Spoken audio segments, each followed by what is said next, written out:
What is the point of being an artist, being a photographer, being someone in the visual media if you're just copying someone else's work, if you're not trying to put your own unique spin on things? I'm here to give you 9 tips for creating your own unique style, your own unique feature, just something to get you thinking differently than doing the same old thing. Don't follow what someone else is doing, do something for your own.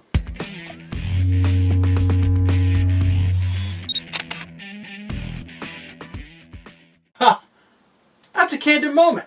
That's one of the biggest things I love capturing because candids are pretty damn cool. You have the chance of capturing something no one else can capture, something no one is seeing. I do this a lot at the weddings I'm shooting, or just anything in general, because a lot of the guests and stuff are doing something nice. Someone's laughing at what someone else is doing. It's an awesome moment. You're getting that raw emotion, well, without them knowing it until later on, and they're tagged on Facebook or something. But yeah, look for candid moments. It's one of the greatest things you can capture. It's raw emotion. Definitely looks something that's better than something that's posed or set up. Alter your perspective. Do something differently. One of the greatest things I like to do, and I loved incorporating, and I found that I liked it by accident, is I love to lay on the ground and take low angle photos of an engagement couple sitting in a field or something like that. It's just something different and something more unique, something that I like, that I just do. I'm gonna lay on this ground and just take some photos. Why? It just happened, and I don't know. But yet again, incorporate something like that. A lot of people I know like to bring out something like something might fall. I have a step ladder here and stuff like that, which is pretty essential. Although a lot of people love to bring that up and get some higher angles. Break the rules. Break the damn rules. You don't have to follow everything in the rule book. I have to use the Sunny F16 rule if I'm outside, or I cannot do anything else. Break the rules of composition. Try someone on the corner of a frame. I don't even know if I'm in the frame, but yet again, we're just trying something different. I love cropping my headshots, a certain way, or my portraits, or doing something a certain way. As I said, just learn the rules, then break them later on. As I said, I stress that a lot.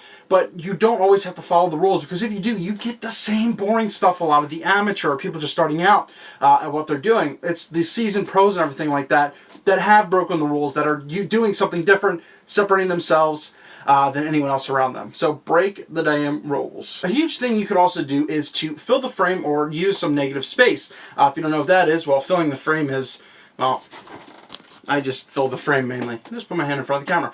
But yeah, you can do that with a portrait. Get really, really close to someone. It evokes emotion anyway, the closer you get to someone. Or for landscapes and stuff like that, for spreads or whatever you want. Use negative space, because you can get some really cool stuff. You can really emphasize the sky or some moment going on in a large area. So don't be afraid to do that. It will give you something pretty creative that no one else is going to see or do. Introduce movement in your photography. It's great to have, the typical, the couple leaning against here, looking at each other, I love you, babe. But it's also something cool where you can introduce, one person's just standing there and maybe a ton of people are passing by. You see this a lot in people in New York. They go into Grand Central Station and they're standing in the middle and everything around them is a motion blur. It's just something different, something more unique that not a lot of people are doing. For example, at weddings or something like that, or when there's a huge dance floor, I love focusing on the couple when they're just together in a nice moment and everyone around them is dancing. And I'll move the camera around a little bit, use a slower shutter speed. Once again, something different. Don't be afraid to use wide angle lenses differently. Yes, they're the landscape lens, but once again, as I said, break the rules. Yes, you get distortion and everything like that if you go up close on someone, but why not? Why can't that look good? As I said, I like to combine wide angles with when I lay on the ground and take photos and I kind of get close to someone, because something unique, it's something different. It bends reality a little bit. It's just something more unique. Your subject doesn't always have to be looking at the camera through the lens. It could be looking at someone over there, something like that, something more unique. I mean, you can get the typical, pose where you're doing something right, or they're gazing off or something like that, like they're gazing into the future. Play with your eye contact.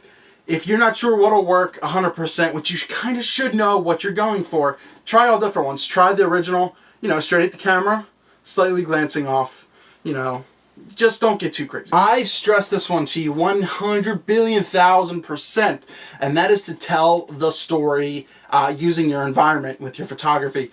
You shouldn't have to explain a word of what your picture is, because, well, you've defeated the whole purpose. In your photos, you're supposed to tell a story. Be simple.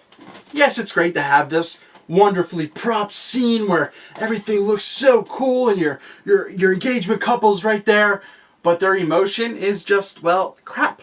So what does that mean? Yeah, your scene looks beautiful, but your subjects, your main meaning of the photo, is not working.